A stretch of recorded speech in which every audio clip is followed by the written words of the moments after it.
네, 오늘 이 시간은 그 사랑의 길이라는 제목으로 우리 하나님의 사랑에 대해서 좀 말씀을 드리도록 하겠습니다. 오늘 우리 사도 바울의 그 기도의 내용 속에 그 사랑을 깨닫게 해달라는 그런 이제 기도 제목이 나타나고 있는데요. 특별히 그 18절, 19절에 보면 능히 모든 성도와 함께 지식에 넘치는 그리스도의 사랑을 알고 그랬어요. 이 사랑을 알게 해주십시오. 이 그리스도의 사랑은 다름이 아니라 바로 하나님 아버지의 사랑이기도 한 겁니다.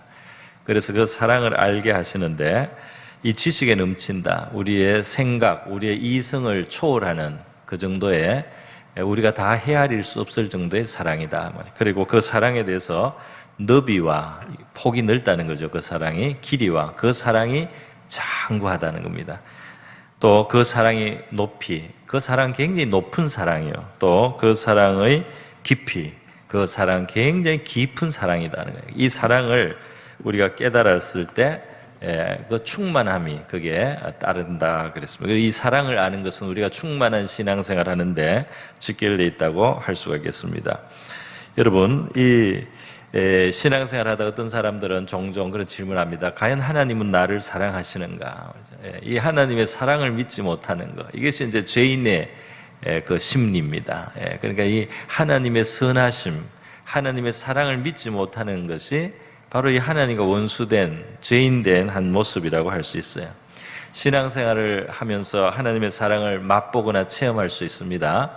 그런데 그렇게 가다가 자기의 문제를 보게 되고 자기의 허물이 나타나고 실족할 때가 있고, 그럴 때 우리는 또 이런 질문을 하죠. 하나님은 여전히 나를 사랑하시겠는가? 내 삶 속에 이러한 신자답지 못한 모습, 내 삶 속에 이렇게 부끄러운 모습도 있다. 하나님은 과연 나를 사랑하시겠는가? 내가 옛날에는 하나님 은혜를 체험했는데 하나님은 아직도 나를 과연 사랑하시는가? 나는 옛날에 하나님 은혜를 굉장히 생생하게 참 하나님의 감동을 받기도 했단 말이에요. 그러나 지금 내 삶은 그 이전하고 좀 많이 멀어진 것 같은데 하나님의 사랑은 혹시 취소된 것은 아니겠는가? 철수한 것은 아니겠는가? 또 사람이 큰 잘못을 할 때는 하나님의 사랑이 끊어지지 않았겠는가? 이런 생각을 해볼 수 있습니다. 오늘 저는 성경 여러 본문에서 하나님의 사랑의 이 성격, 특별히 그 사랑의 길이에 대해서 여러분에게 말씀을 드리고자 합니다. 먼저는 요한복음 13장 1절에 보면 예수님을 통해서 이제 하나님의 그 사랑을 보여주셨어요. 이게 예수님이 제자들과 마지막 성만찬을, 그러니까 십자가 지시기 전날 밤의 모습입니다. 6월절 전에 예수께서 자기가 세상을 떠나 아버지께로 돌아가실 때가 이런 줄 아시고 세상에 있는 자기 사람들을 사랑하시되 끝까지 사랑하시니라 그랬어요. 끝까지 사랑하시니라. 자기 사람들을 사랑하시되 어떻게 해요? 끝까지 사랑하시니라. 그렇게 되어 있습니다. 그래서 여러분, 여기에 제자들은 사실 다음 문제 이 밤에 예수님을 사실은 지켜드리지를 못해요. 그들이 현실의 압박이 강하게 왔을 때 흩어져 보고 예수님을 버려두고 다 내 살 길 찾아서 그냥 달아나고, 베드로는 예수님을 3번이나 물은다고 다른 사람들 앞에서 예수님과의 관계를 부인하면서 자기의 안전을 도모하는 그런 비겁한 모습도 보이게 되는 바로 그 밤을 앞뒀는데요. 그 순간 예수님은 끝까지 제자들을 사랑하시고, 심지어는 예수님을 배반할 이 가룟 유다도 그 자리에 있었는데요. 예수님은 가룟 유다의 발까지 씻겨주시면서 그 밤에 그 제자들을 향한 사랑을 끝까지 보여주셨다고 합니다.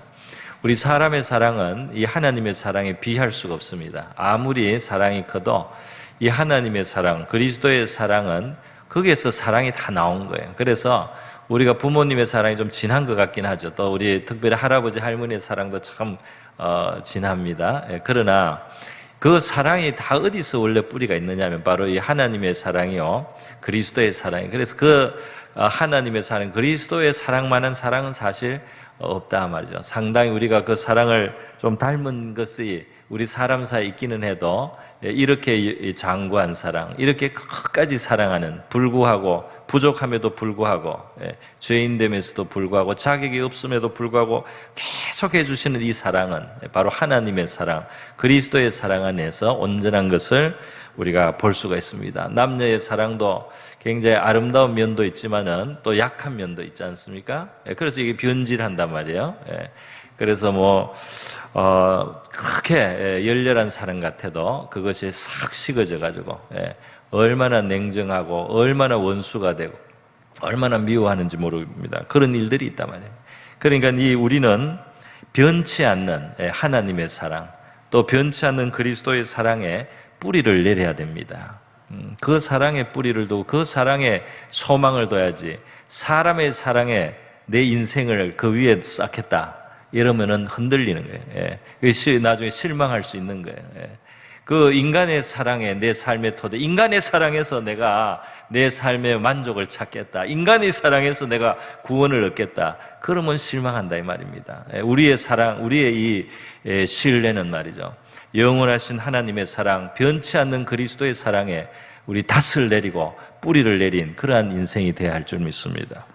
여러분, 베드로의 모습 속에 보면 이 밤에 사실 이제 예수님을 체포하러 그 군병들이 오고 예수님만 체포되고 다른 제자들은 탁 달아나고, 그래도 베드로가 미련이 남아가지고 멀찍이 따라다니다가 너 예수 제자 아니냐, 너 예수 한 패지 하는 그런 질문이 들어올 때마다 그거 그냥 자기도 모르게 나 예수 모른다고 그렇게 예수님이 심지어 들리는데도 그렇게 말을 했습니다. 그 신앙은 실패했다고 할 수 있겠습니다. 그러나 예수님이 십자가에 죽고 그리고 3일 만에 부활하시고 나서 말이죠, 이 베드로와 제자들 찾아오시지 않습니까? 베드로와 제자들을 찾아오셔서 그 베드로에게 다시 사명을 주는 거예요. 그 베드로의 허물을 덮어주시는 거예요. 용서해 주십니다. 그러면서 다시 사명을 주셔서 교회에서 내 어린 양을 먹이고 내 양을 치고 또 내 양을 먹이라는 이런 말씀을 하면서 이 베드로를 용납해 주는 큰 사랑을 예수님이 보여줍니다. 물론 그 전에 베드로는 회개하고 통곡하고 그런 일이 있었습니다. 그러나 말이죠, 예수님이 그 베드로를 그 급할 때 나를 배반한 녀석이다 이렇게 앙심을 두시거나 이러지 절대로 아니한다 이 말이에요. 그래서 그 베드로를 다시 변함없는 사랑으로 불러주시는 모습을 보는데요, 이 베드로를 사실 예수님이 그 처음 만나실 때도 그랬습니다. 그 형제 안드레가 이 베드로를 예수님한테로 데려왔어요. 그래서 그 형제 안드레가 예수님께로 베드로를 데려왔는데, 그때 예수님이 그 베드로를 보시고 말씀을 하신 것이 있습니다. 그게 뭐냐면 너가 요한의 아들 시몬이니 장차 개발하리라, 이런 말씀을 보자마자 하셨어요. 여러분, 여기에 이제 저는 두 가지 또 우리 생각할 점이 있다고 생각합니다. 하나는 이 사람을 통해서 이제 이렇게 나오지만은 벌써 이것이 주님은 다 아시고 있는 것 같아요. 그래서 이 사람을 통해서 우리를 그 주님의 사랑이 우리를 사실 끌어당기고 있다, 이렇게 말할 수 있겠습니다. 이것이 호세아서 1장 11장 4절에 보면 있는데요, 내가 사람의 줄고 사랑의 줄로 그들을 이끌었다, 그런 말씀이 있어요. 우리 예수님께로 나오는 과정에 분명히 어떤 사람의 역할이 있습니다. 선교사의 역할이 있고 또 뭐 주변 사람의 역할이 있고, 내 혼자 나중에는 교회를 찾아갔다 할지라도 그 전에 사람의 줄이, 사람의 끈들이 나를 주님 앞으로 인도했어요. 그런데 그 사람의 줄은 곧 사랑의 줄이다. 그러니까 주님은 우리를 부르실 때부터 사랑으로 부르시는 거예요. 그 사랑이 우리를 끌어당깁니다. 그래서 우리가 주님 앞으로 나오게 된다 이 말이죠. 그리고 우리가 주님 앞으로 나왔을 때 주님이 우리를 대할 때 마치 베드로를 만나신 예수님이 말씀하시는 것처럼 너가 요한의 아들이니, 요한의 아들, 그 아버지의 아들, 이거는 베드로의 과거를 말하는 것입니다. 요한의 아들 시몬이니, 지금 시몬이죠. 지금을 말하는 것입니다. 장차 개발하리라, 미래를 말하는 것입니다. 그러니까 우리를 부르시는 주님은 우리의 과거를 다 아세요. 우리의 지금도 다 아십니다. 심지어 우리의 미래를 아셔요. 그렇게 우리를 다 아시는 그분이 우리를 사랑의 줄로 사람을 통해서 자신에게로 부르신다 이 말입니다. 그래서 주님의 사랑은 우리에게 실망하고 말고 할 것이 없습니다. 우리의 모든 것을 아시기 때문에 우리를 그런데 부르시는 거예요. 우리의 과거가 어떤지 아시고 우리를 부르는 거예요. 사람은 내 과거를 알면은 저 사람의 사랑이 끊어지지 않을까 염려할 수가 있습니다. 그죠? 내 사실 과거에 이런 참 안 좋은 게 있는데 이 내 과거가 다 나타나면 사람의 사랑이 끊어지리라. 이런 생각하고 사람들은 염려할 수도 있어요. 그러나 주님은 우리의 과거를 다 아시면서 우리를 부르신 사랑입니다. 지금의 우리의 모습도 다 아시면서 우리를 부르신 사랑입니다. 미래의 우리의 모습도 아시면서 우리를 부르신 사랑이다 이 말이에요. 그 밤에 베드로가 자기를 3번 부인할 것을 아시고도 끝까지 사랑하신 사랑이다 이 말입니다. 할렐루야. 그래서 예수님이 너가 오늘 다 굴기 전에 3번 나를 부인하리라 그러면서 그러나 내가 너의 믿음이 떨어지지 않기를 기도하였노니 너는 돌이킨 후에 너 형제를 굳게 하라. 너가 앞으로 잘못하거나 실족할 것을 내가 알고 있다. 그러나 내가 너를 위해서 계속 기도하는데 그럼으로써 너는 다른 연약한 사람들, 다른 예수님의 믿음 지키지 못했던 사람들을 도와주는 사람이 되라. 이렇게 예수님은 그 미래를 말이죠. 미래 문제도 아시지만은 그 문제를 위해서 기도도 해주시는 거예요. 그 문제 때문에 실족하거나 이 허물이 생기지만은 그것을 가지고 유익되도록 그것을 가지고 선을 행할 수 있도록 기도해 주신다 말이죠. 이러한 사랑으로 사랑해 주신다는 것입니다. 그렇기 때문에 베드로가 그 밤에 예수님 모른다고 3번 부인, 예수님은 막 매를 맞고 뺨을 맞고 침뱉음을 당하고 뭐 채찍을 맞고 피를 흘리는데 그 옆에서 나 예수 모른다고 하는 얼마나 부끄러운 일입니까? 얼마나 우리 같으면 사람 같으면은 괘씸해서 영원히 버리죠. 내가 피 흘릴 때 말이야. 내가 채찍 맞을 때 나를 모른다고 내 옆에서. 그러나 주님은 우리의 과거, 현재, 미래를 다 아심에도 불구하고 우리를 사랑해 줄 수 있는 사랑으로 우리를 부르셨다는 사실입니다. 그래서 여러분 이러한 사랑을 우리 예레미야 31장에 표현이 있어요. 뭐라고 했느냐면 옛적에 여호와께서 나에게 나타나사 말씀하시기를 내가 영원한 사랑으로 너를 사랑하기에 인자함으로 너를 이끌었다 하였노라. 내가 영원한 사랑으로 너를 사랑하노라. 내가 너를 영원한 사랑으로 사랑함으로 내가 인자함으로 너를 내게로 이끌었노라. 이렇게 말씀하셨다는 것입니다. 여러분, 저와 여러분이 받는 사랑은 영원한 사랑, 바로 하나님의 사랑, 그리스도의 사랑은 길이가 말이죠. 영원한 사랑이다. 그렇게 성경은 우리에게 증거하고 있습니다. 제가 이제 구약 성경에서 이스라엘 민족의 역사 속에 나타난 중요한 인물들의 그 사례를 통해서 이 사랑의 길에 대해서 여러분에게 조금 더 설명을 드리도록 하겠습니다. 먼저는 그 사람들 중에 누가 있느냐 하면요, 이 잘못한 사람들이 있어요.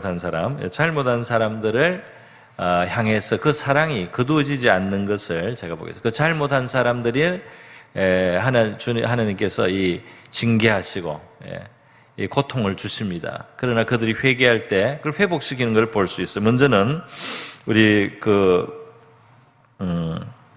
므낫세가 있는데요. 유다 이스라엘 나라는 나중에 이제 2개로 갈라져서 북쪽 북이스라엘, 남쪽 남유다, 이 두 왕국으로 갈라졌어요. 둘 다 사실 하나님의 백성이죠. 그래서 이 북이스라엘 나라가 있고 남유다 왕국이 있는데요. 먼저 남유다 왕국의 므낫세부터 이야기를 해보겠습니다.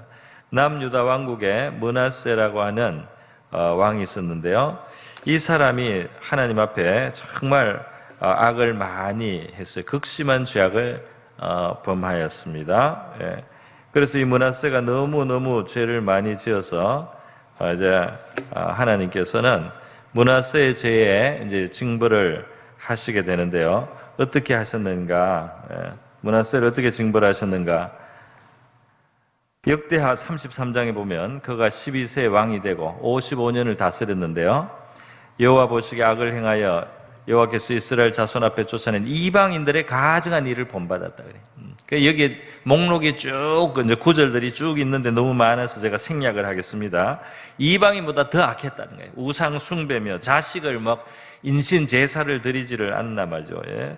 이 박수 신접한 자들을 하게 하지 않나 말이죠. 성전 마당에까지 이 우상 신당 이 제단을 쌓지를 않나 말이죠. 얼마나 악을 많이 행했는지 모르겠습니다. 그래서 9절에 보면은 유다와 예루살렘 주민이 므낫세의 게임을 받고 악을 행한 것이 여호와께서 이스라엘 자손 앞에서 멸하신 모든 나라보다 더욱 심하였더라. 이전에 하나님이 그 가나안 땅을 죄가 많아서 다 심판하고 이스라엘 백성의 땅으로 주셨는데요.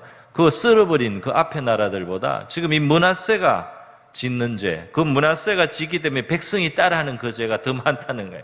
더 심하다 이 말입니다. 그래서 하나님께서 먼저는 선자들을 통해서 메시지를 보냅니다. 그 므낫세와 그 백성에게 이르셨으나 듣지 않는다. 이게 여러분이 하나님이 말로 할 때, 하나님이 메시지로 할 때, 하나님이 노크를 할 때, 하나님이 알아들을 만하게 이렇게 저렇게 깨우치실 때 받는 사람은 복이 있습니다. 그 하나님이 그걸 돌이키기를 원하는데 계속해서 그거를 무시하고 가면은 이제 직접 실제로 하나님이 이제 건드려야 되는 상황이 오는 거예요. 므낫세는 어떻게 됐습니까? 적국이 쳐들어와 가지고 나라가 그냥 패배를 하고 자기는 포로로 잡혀가는데 비참한 모습이 되었습니다. 11절에 보니까 여호와께서 아수르 왕의 군대 지휘관들이 와서 치게 하시매. 세상에는 몽둥이가 많다 이 말이에요. 주변에는 몽둥이가 늘려 있어요. 하나님이 우리를 돕는 도구로도 쓸 수 있고 우리를 깨우치기 위해서 채찍이나 막대기로 사용해야 될 상황도 있습니다. 이 세상에 늘려 있는 게 다 그런 거예요. 아수르 왕의 군대 지휘관들이 몽둥이 역할을 하는 겁니다. 므낫세를 사로잡고 쇠사슬로 결갑하고 왕관도 날아가고 왕자도 날아가고 왕의 의복도 벗겨지고 말이죠. 쇠사슬에 결박되고 바벨론으로 끌려갔다 말이죠. 죄수가 되어버렸습니다. 그가 환난을 당하여 그의 하나님 여호와께 간구하고 그의 조상들의 하나님 앞에 크게 겸손하여 기도하였으므로 므낫세는 너무나 악했지만은 하나님이 주신 환난 앞에서 겸손해졌어요. 이것이 므낫세가 정말 살아난 길이었어요. 하나님이 죄를 다스리기 위해서 우리를 낮췄을 때, 우리에게 고난을 주셨을 때, 우리를 포로가 되게 하셨을 때 말이죠.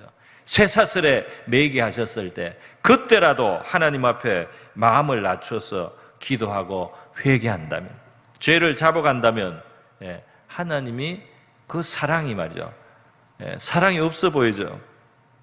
포로로 잡혀가게 할 때는, 쇠사슬에 묶이게 할 때는, 결박을 당하게 할 때는 하나님이 사랑이 없는 하나님 같이 느껴질 수도 있지만은 사실은 바로 그것은 회개하라는 하나님의 사랑의 메시지입니다. 그래서 그가 회개하고 기도할 때 하나님은 들으셨다고 되어 있어요. 그가 예루살렘에 돌아와 다시 왕위에 앉게 하시매. 참 이런 사람이 말이에요. 롤러코스터를 타는 거예요. 왕으로 있다가 하나님이 낮추면은 포로로, 죄수로, 쇠사슬에 묶이는 데까지 내려가고, 거기에 내려가서라도 깨달아서 하나님 앞에 바른 자세로 돌아오면은 다시 왕위로 올라갈 수도 있다 이 말입니다. 부자가 됐다가 거지가 됐다가 또 부자가 될 수도 있는 겁니다. 그것이 하나님의 손에 있다 이 말이에요. 그래서 다시 왕위에 앉게 한다면 포로가 되고 쇠사슬에 묶이고 그래가 죄수가 돼서 바벨론의 죄수가 됐을 때는 다시는 못 나올 것 같아요. 사실은. 그래도 놀랍게도 므낫세는 회개했습니다. 그러자마자 하나님이 거기서 건져내는 거예요. 거기서 다시 은총을 있게 하는 거예요. 다시 돌아와서 왕위에 앉도록 만드신다면요. 여러분 이렇게 하나님이 권능이 크실 뿐 아니라 일을 하는 하나님의 그 가슴은 무슨 가슴입니까? 바로 긴 사랑을 가지고 계신 장구한 사랑, 끊이지 않는 사랑을 가지신 하나님이신 줄 믿습니다.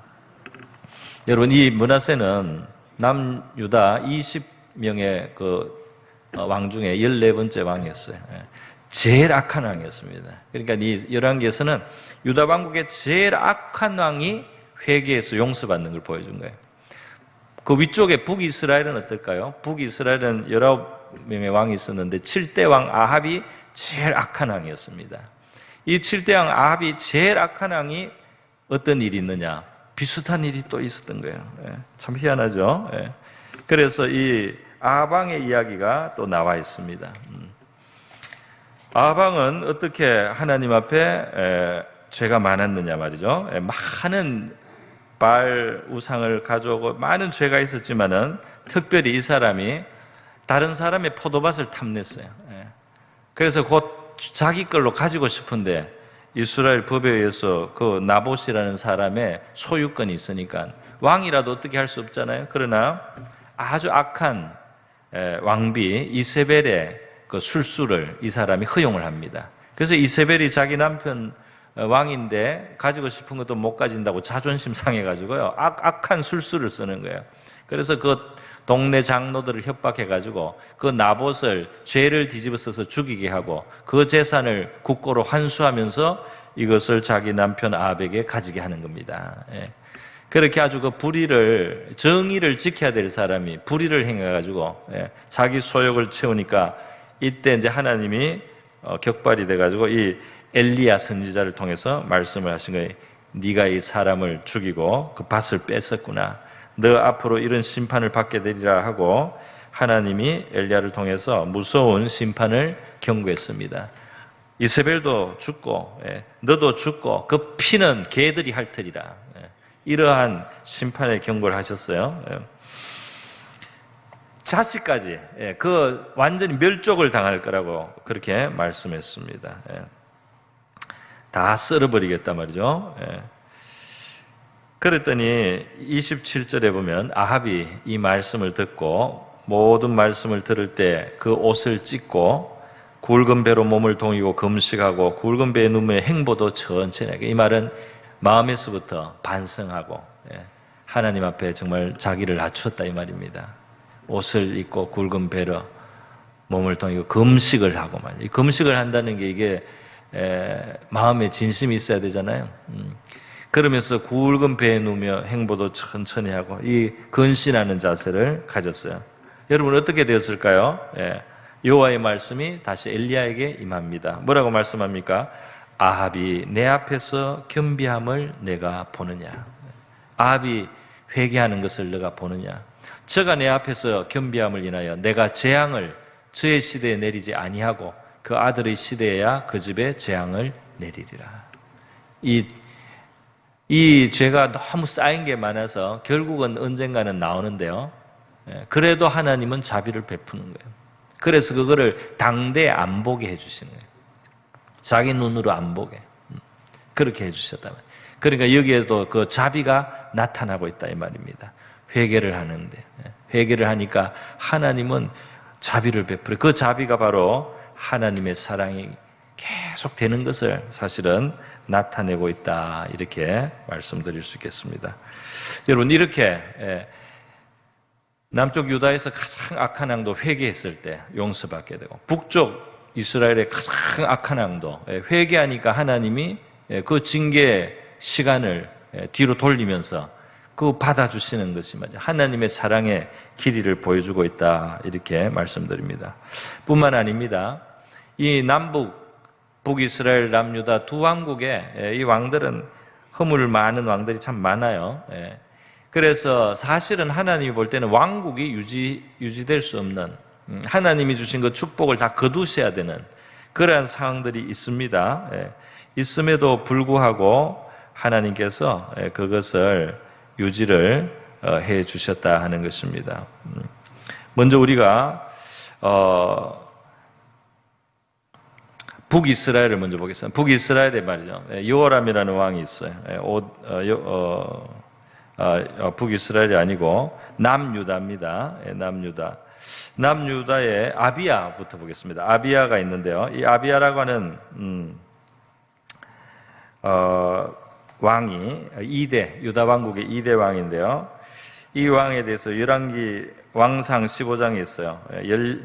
아비암이 유다 왕이 되고 3년 동안 다스린 사람인데요.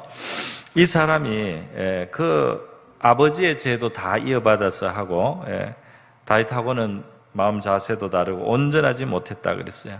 그러나 열왕기 상 15장 4절에 의하면 그의 하나님 여호와께서 다윗을 위하여 예루살렘에서 그에게 등불을 주시되 그의 아들을 세워 뒤를 잇게 하사 예루살렘을 견고하게 하셨다 그랬어요. 다시 말해서 무슨 말이냐면 아비야는 온전하지 못하고 모든 나쁜 짓을 배워서 하고 그랬지만은 그 아들로 이 왕위가 계속 대를 이어갈 수 있게 해주신 것은 하나님이 다윗을 위하여, 그 조상 다윗입니다. 그 위에 할아버지 다윗.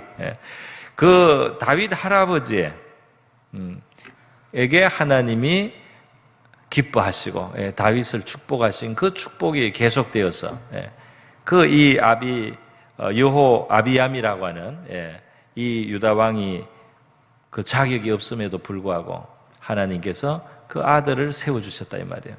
자, 그런데 이렇게 말이죠.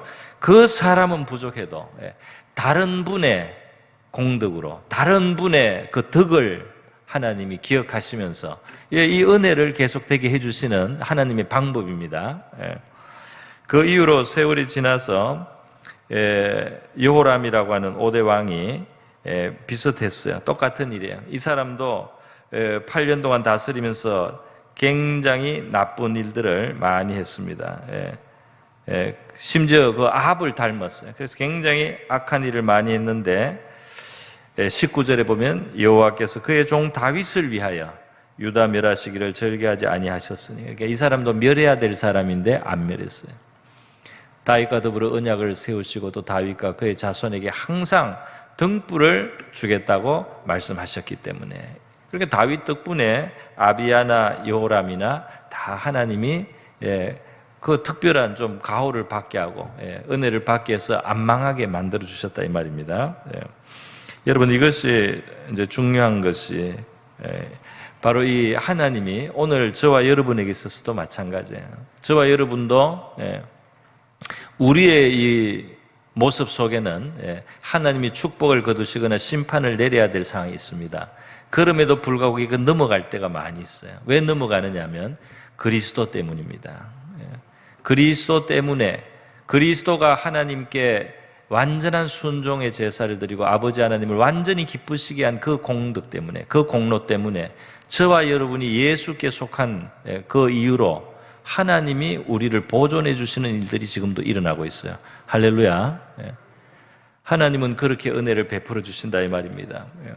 북이스라엘도 마찬가지였어요. 북이스라엘에도 왕들이 문제가 있어서 하나님이 그 왕들에게 그 심판을 내려야 될 그런 상황이 있었어요. 여호아스 왕의 시대 열왕기하 13장에 보면은 죄가 많으니까 하나님께서 그 이웃나라 아람 왕 하사엘로 이 이스라엘을 괴롭게 했습니다. 학대하게 했다 그래 돼 있어요. 그러나 이 여호아스의 시대에 말이죠, 하나님이 그 나라를 완전히 망하게 하지 않아요. 그러니까 그들의 모습으로는 쫓아내야 될 상황이에요. 사실은 그 땅에 있을 자격이 없어서 쫓아내야 돼요. 그럼에도 불구하고 하나님이 그렇게 하지 않았다는 겁니다. 왜 그랬습니까? 열왕기하 13장 23절에 보면 여호와께서 아브라함과 이삭과 야곱과 더불어 세운 언약 때문에, 이것도 말이에요, 하나님이 그 조상들, 그 조상이 하나님하고 좋은 관계 속에서 축복의 약속이 있는 겁니다. 그래서 이스라엘에게 은혜를 베풀고 불쌍히 여기고 멸하기를 절개하지 않고 자기 앞에서 쫓아내지 않았다. 이것도 말이죠, 이 북왕국은 다윗의 후손이 아니거든요. 북왕국은 다윗의 후손에, 남유다만 다윗의 후손이어서 남유다는 다윗의 공덕으로 살려주시고, 북이스라엘은 다윗이 조상이 아니니까 그 위에 있는 조상 아브라함과 이삭과 야곱의 주신 은혜를 가지고 그 후손을 여전히 하나님이 멸해야 될 때 멸하지 않고 있다 이 말입니다. 그래서 여러분, 하나님께서 이렇게 아브라함과 이삭과 야곱 때문에 북이스라엘도 아껴주셨어요. 아껴주셨는데 바로 이것도 마찬가지입니다. 예수 그리스도는 아브라함보다 크시다 말이죠. 예수 그리스도는 이삭이나 야곱보다 더 크신 분이다 말이죠. 요한복음에 보면 예수님이 나는 아브라함이 있기 전부터 있느니라. 아브라함보다 크다 그런 거예요. 또 예수님이 야곱이 판 이 물은 마시면은 다시 목이 마르지만은 내가 주는 생수를 마시면 영원히 목마르지 않다. 여자가 당신이 야곱보다 큰 자니까 그렇다 말이야. 그러니까 아브라함보다 이삭보다 야곱보다 크신 예수님으로 말미암아 북이스라엘 왕이 그 아브라함, 이삭, 야곱 때문에 하나님이 아껴주신 것처럼 우리는 예수님 때문에 아브라함보다 크고 야곱보다 크고 이삭보다 큰 예수님 때문에 우리도 용납을 받을 수가 있습니다. 하나님의 은혜는 이런 식으로 주시는 거예요. 우리의 자격보다 더 큰 사랑. 우리만 보면은 끊어져야 될 것 같은데 그 은총이 끊어지지 않는다 이 말입니다. 그것은 하나님이 큰 사랑이 그렇게 모든 일을 그 판을 그렇게 짜놓으시고 그렇게 하시는 사랑을 베풀어 주신다 말입니다. 여러분, 그래서 우리는 예수 그리스도 안에서 하나님은 우리에게 큰 자비를 베풀어 주시고 그 은혜가 풍성함을 나타내 주신다고 에베소서 말씀하고 있습니다. 말씀을 이제 하나만 더 사례를 들고 맺도록 하겠습니다. 여러분, 이스라엘의 역사는, 그 왕국의 역사는 결국은 죄 때문에 망하기는 망해요. 그게 너무 누적이 되니까. 계속 그러니까 결국 나라는 망합니다. 그래서 포로가 돼요. 바벨론에서 망하고 포로가 되고. 그래서 끝이 난 것처럼 보였습니다. 그런데 말이죠. 이 열왕기하가 이스라엘이 망한 그 장면까지 다 설명을 했는데요. 열왕기하는 하나님의 심판으로 예루살렘 성이 무너지고 성전도 무너지고 모든 것이 초토화돼서 끝났다는 것으로 끝나지 않고 그 다음에 하나 더 붙여놨어요. 등불을 하나, 희망의 불씨를 마지막에 둡니다. 그게 열왕기하 25장에 있다 이 말이에요. 열왕기하 25장을 같이 한번 보겠습니다. 그게 보면은 유다 왕 여호야긴이 사로잡. 이 사람이 유다 왕통 중에 지금 제일 그 후대에 속하는 거예요. 이 사람이 19대고 그 다음에 20대 시드기야가 있는데 이 시드기야는 삼촌이에요, 사실은. 여호야긴의 삼촌. 자기가 폐위되고 자기 삼촌이 왕이 됐다가 이 삼촌도 나중에는 이제 끌려가고 그렇게 되는데 자기가 제일 끝까지 살아남는 유다 왕국의 마지막 왕은 여호야긴이었어요. 그런데 이 사람이 이제 포로로 무려 37년 동안 바벨론의 왕 그 감옥에 이제 갇혀 있는 겁니다. 그런데 에블 무로닥이라는 왕이 등장을 하더니 이 여호야긴을 옥에서 풀어주는 거예요. 풀어주고 머리를 들게 하고 좋게 말하고 지위를 바벨론에 그와 함께 있는 모든 왕의 지위보다 높여주고 죄수의 의복을 벗기고 일평생 항상 왕의 앞에서 먹게 하고 그러니까 아주 왕 대접을 해줬다는 거예요. 그럼 37년 동안 연단을 받고 징계를 받았어요. 그런데 때가 되니까 말이죠. 이 사람을 거기서 끄집어내 주는 거예요. 그래가지고 이 사람을 다시 왕으로 회복시켜 주는 겁니다. 그래서 그가 쓸 것을 날마다 왕에게서 받는 양이 있어서 종신토록 끊어지지 아니하였더라 하는 요 말씀이 구약 이스라엘 역사 나라가 망한 이야기의 맨 끝에 나오는 말씀이에요. 그러니까 이게 희망의 말씀이에요. 이 희망의 불씨입니다. 나중에 이것이 구약 성경을 더 보면 포로에서 무리가 돌아오기 시작합니다. 다시 성전도 짓고 다시 예루살렘 성벽도 짓고 다시 무리가 돌아오는 일이 그 이후에 일어납니다. 요거는 지금 하나님의 소망의 신호탄을 쏴준 거예요. 나라가 망하고 모든 것이 끝난 것 같은데 하나님의 사랑이 끝이 안 났다 이 말입니다. 모든 것이 끝난 것 같은데 끝이 안 났다는 거예요. 아직 하나님은 긍휼을 베푸시고 있다는 겁니다. 아직도 하나님은 더 긍휼을 베푸시려고 준비하고 계시다 이 말이에요. 그래서 감옥에 37년 박혀있던 그 사람을 건져냅니다. 다윗의 후손을. 건져내서 그 큰 은총을 있게 하는 거예요. 그래서 이 한 사람이 감옥에서 나오고 그 위에 이스라엘의 무리들이 회복이 되어서 바사 제국의 시대에서는 포로에서 본국으로 돌아가는 그래서 그걸 회복하는 역사가 일어나게 되는 것이죠. 시간은 걸렸지만 하나님의 사랑은 끝난 것이 아니었다 이 말입니다. 그 본토가 70년 동안 황폐하게 있었지만은 하나님의 사랑은 끝난 것이 아니었다 이 말이에요. 할렐루야. 그렇기 때문에 여러분, 하나님의 이 징계가 또는 심판이 하나님이 우리에게 허용하는 어려움이 말이죠. 모든 것이 끝났고 나는 자격이 없고 나는 이 저주와 심판을 받을 만하다라고 생각했을 때라도 아직도 끝이 아니에요. 하나님의 사랑은. 그 징계가 마치면 회복의 시간이 온다 이 말입니다. 사사기 16장에는 우리에게 좀 알려진 사람, 이 삼손 이야기가 있어요. 이 삼손이 하나님의 은혜와 능력을 입어서 이스라엘의 참 이 장군처럼 그 블레셋을 무찌르는 역할을 했지만 이 사람이 방심하고 이 사람이 그 유혹을 그대로 받고 이러다가 그 힘을 다 잃어버렸어요. 그 힘의 근원이 머리털, 하나님이 나시린이라고 해서 머리를 깎지 않도록 그렇게 하고 그 하나님과의 언약을 지키는 동안 이 사람에게 무시무시한 힘이 있었어요. 블레셋이 이 사람을 해칠 수 없습니다. 그러나 이 사람이 그 블레셋 기생 드릴라에게 빠지고 그래서 자기 머리 밀리는 데까지 갑니다. 그래서 삼손이 포로가 돼버려요. 힘이 없으니까 블레셋이 잡고 포로를 만들어서 눈을 뽑고 감옥에서 맷돌을 돌리게 하고 이런 이야기가 있습니다. 그런데 그게 끝이 아니죠. 그게 끝이 아닙니다. 어떤 일이 일어납니까? 사사기 16장 21절에 보면 블레셋 사람들이 그를 붙잡아 그의 눈을 빼고 끌고 가사에 내려가 놋줄로 매고 그에게 옥에서 맷돌을 돌리게 하였더라. 그러니까 이 사람이 나락으로 제일 밑에까지 떨어졌어요. 이 사람이 벌레처럼 되었습니다. 그런데 이게 끝이 아니다. 어떻게 됩니까? 22절에 그의 머리털이 밀린 후에 다시 자라기 시작하니라. 이 머리털이 길어지면 어떻게 됩니까? 나시린이 회복되는 거예요.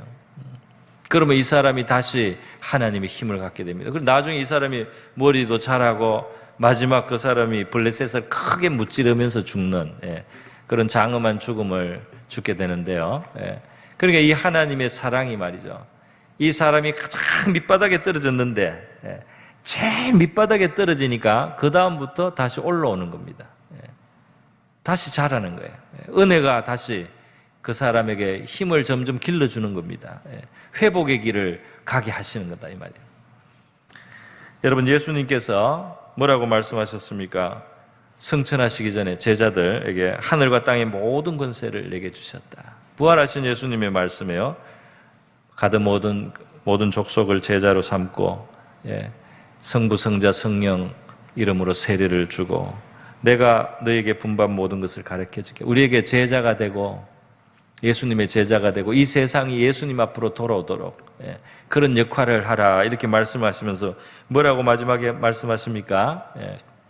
볼지어다 같이 읽습니다. 시작. 내가 세상 끝날까지 너희와 항상 함께 있으리라 하시니라. 할렐루야. 그래서 여러분, 우리 주님의 사랑은 세상 끝날까지 보장이 되어 있어요. 우리에게 제자가 되라고 하시면서 또 제자가 더 만들어지도록 하라고 하면서 하신 말씀입니다. 오늘 저와 여러분은 이 끊이지 않는 하나님의 사랑에 대해서 좀 더 깊이 생각해보고 혹시 낙심한 사람은 자기 자신에 대해서 실망하고 낙심했더라도 하나님의 사랑이 더 크다는 사실을 기억할 수 있기를 바랍니다.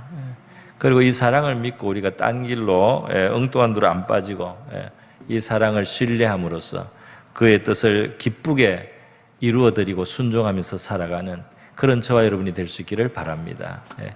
내 사랑 안에 거하라. 여기 써 있죠. 내 사랑 안에 거하라. 내가 너희를 이와 같은 사랑으로 사랑하였으니까 이 사랑을 기억하고 그 사랑에